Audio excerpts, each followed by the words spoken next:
আকাশবাণী খবর পড়ছি প্রবাল বন্দ্যোপাধ্যায়। এখনকার বিশেষ বিশেষ খবর। জম্মু কাশ্মীরের 7টি জেলার 24টি বিধানসভা কেন্দ্রে আজ প্রথম পর্বের ভোট নেওয়া হচ্ছে। হরিয়ানা বিধানসভা নির্বাচনে মনোনয়নপত্র প্রত্যাহারের পর 1031 জন প্রার্থী প্রতিদ্বন্দ্বিতার আসরে রয়েছেন। প্রধানমন্ত্রী এ মাসের 21 তারিখ চতুর্থ কোয়াড নেতৃবৃন্দের সম্মেলনে যোগ দিতে মার্কিন যুক্তরাষ্ট্র যাচ্ছেন। রাষ্ট্রপতি দ্রৌপদী মুর্মু আজ রাজস্থান, মধ্যপ্রদেশ ও ঝাড়খণ্ড সফরে যাবেন। শীর্ষ আদালত কলকাতায় জুনিয়র ডাক্তারদের কাজে ফেরার উপযুক্ত আস্থার পরিবেশ তৈরি করার জন্য রাজ্য সরকারকে ব্যবস্থা নিতে বলেছে। আন্দোলনকারী চিকিৎসকরা জানিয়েছেন তাদের সব দাবি দাওয়া মেনে না নেওয়া পর্যন্ত লড়াই জারি থাকবে। লেবাননে গতকাল এক ভয়াবহ পেজের বিস্ফোরণে 8 জনের মৃত্যু, 2800 জনেরও বেশি আহত। রাষ্ট্রসংঘ এ ব্যাপারে গভীর উদ্বেগ প্রকাশ করেছে। মোহনবাগান সুপার জায়ান্ট আজ এএফসি চ্যাম্পিয়ন্স লিগ টুর গ্রুপ লিগ ম্যাচে তাজিকিস্তানের এফসি রাভেশনের বিরুদ্ধে খেলবে। আসছে বিস্তারিত সংবাদে। জম্মু কাশ্মীরের 7টি জেলার 24টি বিধানসভা কেন্দ্রে আজ প্রথম পর্বের ভোট নেওয়া হচ্ছে। কেন্দ্রশাসিত অঞ্চল হিসেবে ঘোষিত হবার পর 10 বছরের মধ্যে এই প্রথম সেখানে নির্বাচন অনুষ্ঠিত হতে চলেছে। 23 লক্ষেরও বেশি ভোটার আজ 219 জন প্রার্থীর ভাগ্য নির্ধারণ করবেন। এর মধ্যে 90 জন নির্দল প্রার্থী রয়েছেন। যে 24টি বিধানসভা কেন্দ্রে আজ ভোট নেওয়া হচ্ছে তার মধ্যে জম্মু অঞ্চলের 3টি জেলার 8টি এবং কাশ্মীর উপত্যকার 4টি জেলার 16টি আসন রয়েছে। 2019 সালের আগস্ট মাসে 370 ধারা বিলুপ্ত হওয়ার পর জম্মু কাশ্মীর এই প্রথম বিধানসভা নির্বাচন।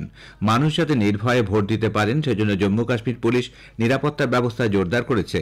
মোতায়েন থাকছে কেন্দ্রীয় সশস্ত্র প্যারামিলিটারি বাহিনী, জম্মু কাশ্মীর সশস্ত্র পুলিশ ও জম্মু কাশ্মীরের পুলিশ কর্মীরা। দ্বিতীয় দফায় জম্মু কাশ্মীরে ভোট গ্রহণ এ মাসের 25 তারিখে। অন্যদিকে তৃতীয় দফায় ভোট নেওয়া হবে 1 অক্টোবর, ফল ঘোষণা 8 অক্টোবর। হরিয়ানা বিধানসভা নির্বাচনে গত সোমবার মনোনয়নপত্র প্রত্যাহারের পর 1031 জন প্রার্থী প্রতিদ্বন্দ্বিতার আসরে রয়েছেন। হরিয়ানার মুখ্য নির্বাচনী আধিকারিক পঙ্কজ আগরওয়াল গতকাল জানিয়েছেন এর মধ্যে 101 জন মহিলা প্রার্থী রয়েছেন। 462 জন নির্দল প্রার্থী হিসেবে লড়াই করছেন। 5 অক্টোবর হরিয়ানায় এক দফায় ভোট নেওয়া হবে। এদিকে বিভিন্ন রাজনৈতিক দল ভোটারদের মন জয় করতে মিটিং, মিছিল ও জনসভার আয়োজন করেছে। প্রবীণ বিজেপি নেতা অমিত শাহ গতকাল ভিওয়ানি ও ফরিদাবাদে জনসভায় অংশ নেন। ভিওয়ানিতে তিনি অভিযোগ করেন কংগ্রেস তপশিলি জাতি, উপজাতি ও জনজাতিদের সংরক্ষণের বিরোধিতা করছে। ফরিদাবাদের জনসভায় শ্রী শাহ বলেন বিজেপি কর্মীরা যেখানে সামাজিক উন্নয়নে কাজ করছে সেখানে কংগ্রেস শুধুমাত্র পারিবারিক সুবিধার দিকে লক্ষ্য রেখে চলেছে। প্রধানমন্ত্রী নরেন্দ্র মোদী এই মাসের 21 থেকে 23 তারিখ মার্কিন যুক্তরাষ্ট্র সফর করবেন। আগামী শনিবার ডেলাওয়্যারে উইলমিংটনে চতুর্থ কোয়াড নেতৃবৃন্দের সম্মেলনে যোগ দেবেন।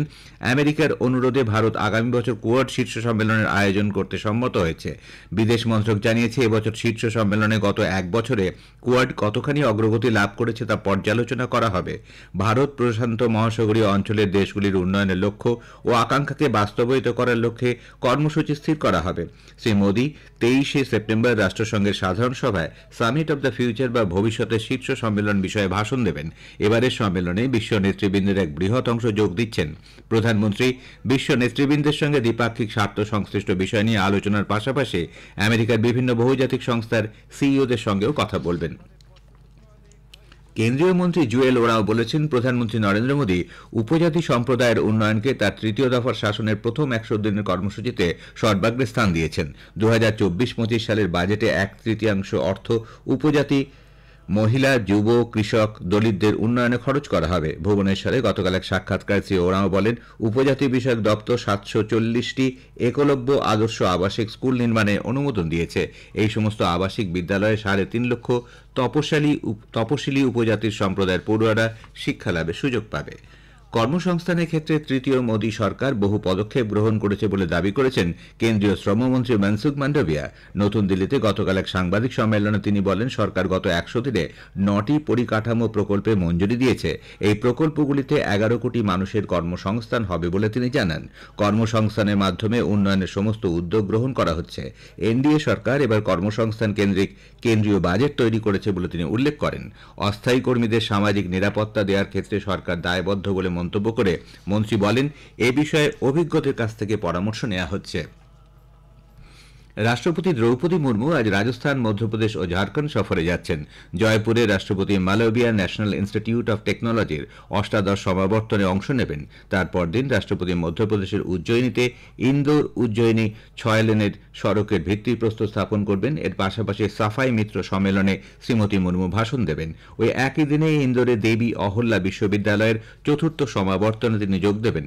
চলতি মাসের 20 তারিখে রাষ্ট্রপতি মুর্মুর ঝাড়খণ্ডের রাঁচিতে ICAR national institute of secondary এগ্রিকালচারের বার্ষিকী অনুষ্ঠানে ভাষণ দেওয়ার কথা। বাণিজ্য শিল্পমন্ত্রী পীযূষ গোয়েল বলেছেন, পরিচ্ছন্নতা এখন জন আন্দোলনে পরিণত হয়েছে। স্বচ্ছতাই সেবা অভিযানের অঙ্গ হিসেবে গতকাল নতুন দিল্লিতে মন্ত্রকের আধিকারিক ও কর্মীরা স্বচ্ছতার শপথ গ্রহণ করেন। শ্রী গোয়েল এতে যোগ দিয়ে বলেন, প্রধানমন্ত্রী নরেন্দ্র মোদীর এই ভাবনা লক্ষ লক্ষ মানুষকে অনুপ্রাণিত করেছে। উল্লেখ্য, স্বচ্ছতাই সেবা অভিযান 2024-এ গতকাল সূচনা হয়, চলবে 2রা অক্টোবর পর্যন্ত। প্রধানমন্ত্রী নরেন্দ্র মোদী আগামী 29শে সেপ্টেম্বর আকাশবাণীতে মন কি বাত অনুষ্ঠানে তার চিন্তাভাবনা দেশ বিদেশের মানুষের সঙ্গে ভাগ করে নেবেন। এটি হবে মাসিক এই বেতার অনুষ্ঠানের 114তম পর্ব। সাধারণ মানুষ টোল ফ্রি নম্বর 1800117800-তে ফোন করে এই অনুষ্ঠান নিয়ে তাদের মতামত ও পরামর্শ দিতে পারবেন। 29 তারিখ বেলা 11টা থেকে আকাশবাণী ও দূরদর্শনের সমস্ত চ্যানেলে শোনা যাবে প্রধানমন্ত্রী মন কি বাত। AIR নিউজ ও DD নিউজ এবং তথ্য সম্প্রচার মন্ত্রকের ইউটিউব চ্যানেল, AIR ওয়েবসাইট ও নিউজ অন AIR মোবাইল অ্যাপেও সরাসরি শুনতে পাবেন এই অনুষ্ঠান। খবর শুনছেন আকাশবাণী থেকে। আরজিকর হাসপাতালে কর্তব্যরত অবস্থায় পিজিটি চিকিৎসক তরুণীর ধর্ষণ ও খুনের ঘটনার তদন্তে গতকাল সিবিআই এর পেশ করা স্ট্যাটাস রিপোর্টে সুপ্রিম কোর্ট বিচলিত। শতপ্রণোদিত এই মামলা 4র্থ শুনানির শুরুতেই নতুন রিপোর্টটি জমা দেয় সিবিআই। প্রধান বিচারপতি DY চন্দ্রচূড় ও 2 বিচারপতি JB পারদিওয়ালা ও মনোজ মিশ্রের বেঞ্চ রিপোর্টটি খুঁটিয়ে দেখার পর প্রধান বিচারপতি বলেন, তারা উদ্বিগ্ন। তদন্ত প্রক্রিয়া খুবই গুরুত্বপূর্ণ অবস্থায় রয়েছে। এই সময় রিপোর্টের বিষয়বস্তু প্রকাশ্যে এলে তদন্তের কাজ ব্যাহত হতে পারে। চার্জশিট জমা দিতে কতদিন সময় লাগবে তাও জানতে চান তিনি। জুনিয়র ডাক্তারদের কর্মবিরতির জেরে চিকিৎসা পরিষেবা ব্যাহত হওয়া নিয়ে রাজ্যের পক্ষ থেকে ভুল তথ্য দেওয়া হচ্ছে বলে অভিযোগ করেন জুনিয়র ডাক্তারদের সংগঠনের আইনজীবী ইন্দিরা জয় সিং। তিনি জানান, চিকিৎসক তরুণীর মৃতদেহ যেখানে পাওয়া যায় সে অকুস্থলে এমন লোকেদের উপস্থিতি ছিল যাদের সেখানে থাকার কথা নয়। সিবিআইকে তারা সেই তালিকা দিতে চান। সন্দেহভাজন সেই সব ব্যক্তির কয়েকজন এখনও আরজি করে ঘুরে বেড়াচ্ছে। ফলে জুনিয়র ডাক্তাররা কাজে ফিরতে চাইলেও আতঙ্কিত বোধ করছেন। এর জবাবে কপিল সিব্বল বলেন, জুনিয়র ডাক্তারদের সঙ্গে বৈঠকে মুখ্যমন্ত্রী প্রতিশ্রুতি দিয়েছেন, কাজে যোগ দিলে কোনো শাস্তিমূলক ব্যবস্থা নেওয়া হবে না। নিহত চিকিৎসকের বাবা মার পক্ষে আইনজীবী বৃন্দা গ্রোভার নিজের বাবার লেখার চিঠিটি উল্লেখ করেন। প্রধান বিচারপতি বলেন, চিঠিতে যেসব বিষয় কথা বলা হয়েছে সিবিআই তা খতিয়ে দেখা উচিত। উইকিপিডিয়াকে মৃতার নাম সরিয়ে দেওয়ার নির্দেশ দেওয়া হয়। জুনিয়র ডাক্তারদের অবিলম্বে কাজে ফেরা নিয়ে কপিল সিব্বলের সওয়ালের প্রেক্ষিতে ইন্দিরা জয় সিং জুনিয়র ডাক্তারদের নির্দিষ্ট দাবির উল্লেখ করলে প্রধান বিচারপতি বলেন, এই দাবিগুলি ন্যায়সঙ্গত। এ ব্যাপারে রাজ্য সরকারকে তিনি ব্যবস্থা নিতে বলেন। এদিকে যতদিন না তাদের সব দাবি মেনে নেওয়া হবে ততদিন আন্দোলন চলবে বলে জুনিয়র ডাক্তাররা জানিয়েছেন। আরজি করে তরুণী চিকিৎসকের খুন ও ধর্ষণের ঘটনায় গতকাল সুপ্রিম কোর্টে শতপ্রণোদিত মামলার শুনানির পর তারা জেনারেল বডি বৈঠকে বসেন। পরে গভীর রাতে এক সাংবাদিক সম্মেলনে আন্দোলনকারীদের পক্ষ থেকে জানিয়ে দেওয়া হয় যে তাদের তরফ থেকে আলোচনার পথ সবসময় খোলা রয়েছে। যত দ্রুত এর সমাধান করা যায় তারা সেটাই চান। জুনিয়র ডাক্তার এও বলেন, সুপ্রিম কোর্টের শুনানি থেকে বোঝা গিয়েছে তাদের দাবি কতটা ন্যায়সঙ্গত। দাবি পূরণ না হওয়া পর্যন্ত আন্দোলন চলবে। তারা স্বাস্থ্য ভবনের সামনেই থাকবেন। আন্দোলনকারী ডাক্তাররা আরও জানান, তাদের 4র্থ এবং 5ম দফা দাবি এবং স্বাস্থ্য সচিবকে নিয়ে তাদের যে দাবি ছিল তা নিয়ে তারা ফের আলোচনায় বসতে চান। বিদেশমন্ত্রী ডক্টর এস জয়শঙ্কর গতকাল নতুন দিল্লিতে ভারতের রোমানিয়া রাষ্ট্রদূত ড্যানিয়েলা মারিয়ানা সেভানোভের সঙ্গে ভারত রোমানিয়া যৌথ স্মারক ডাকটিকিট প্রকাশ করেন। কেন্দ্রীয় মন্ত্রী জ্যোতিরাদিত্য সিন্ধিয়া এই অনুষ্ঠানে উপস্থিত ছিলেন। সমাজ মাধ্যমে এক পোস্টে ডক্টর জয়শঙ্কর বলেন, এই ডাকটিকিট ভারত ও রোমানিয়ার মধ্যে মৈত্রী ও সহযোগিতাকে তুলে ধরেছে। ভারত ও রোমানিয়ার কূটনৈতিক সম্পর্কের 75 বর্ষ পূর্তি উপলক্ষে এই ডাকটিকিট একটি শ্রদ্ধার্ঘ্য। উরুগুয়ের মন্টিভিডিওতে গত সোমবার ভারত ও উরুগুয়ের মধ্যে বিদেশ দপ্তর পরামর্শ সংক্রান্ত 6ষ্ঠ রাউন্ডের বৈঠক অনুষ্ঠিত হয়। উভয় পক্ষ দ্বিপাক্ষিক সম্পর্কের উন্নতির পাশাপাশি বাণিজ্য, বিনিয়োগ, তথ্য যোগাযোগ প্রযুক্তি, রেল, আয়ুর্বেদ, যোগা, স্বাস্থ্য, ঔষধ সহ নতুন ক্ষেত্রগুলিতে সহযোগিতা আরও বৃদ্ধির বিষয়ে মতবিনিময় করেন। ইসরায়েলের প্রধানমন্ত্রী বেঞ্জামিন নেতানিয়াহু গতকাল তেল আভিভের হাকিরিয়া সেনা ছাউনিতে প্রতিরক্ষামন্ত্রী ইয়োভ গ্যালেন্টের সঙ্গে পেজার বিস্ফোরণ পরবর্তী পর্যায়ে আলোচনা করেন। লেবাননে গতকাল ভয়াবহ বিস্ফোরণে ক্ষয়ক্ষতি নিয়ে তাদের মধ্যে কথা হয়। অন্যদিকে হিজবুল্লাহ জানিয়েছে, এই বিস্ফোরণের পেছনে কী কারণ আছে তাদের নিরাপত্তা বৈজ্ঞানিকরা সেই তদন্ত চালাচ্ছেন। উল্লেখ্য, লেবাননের স্বাস্থ্যমন্ত্রী জানিয়েছেন, গতকালের বিস্ফোরণে 8 জনের মৃত্যু হয়েছে, 2800 জনের বেশি আহত। তিনি হাসপাতালগুলোকে অতি সতর্ক থাকার পরামর্শ দিয়েছেন। নাগরিকদের ওয়্যারলেস কমিউনিকেশন সরঞ্জাম থেকে দূরে থাকার পরামর্শ দেওয়া হয়েছে। এদিকে রাষ্ট্রসংঘ লেবাননে পেজার বিস্ফোরণের কারণে ওই অঞ্চলে উত্তেজনার বৃদ্ধিতে উদ্বেগ প্রকাশ করেছে।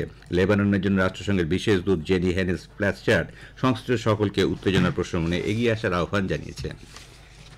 মোহনবাগান সুপার জায়ান্ট আজ এএফসি চ্যাম্পিয়ন্স লিগ 2 এর গ্রুপ লিগ ম্যাচে তাজিকিস্তানের এসসি রাভেশনের বিরুদ্ধে খেলবে।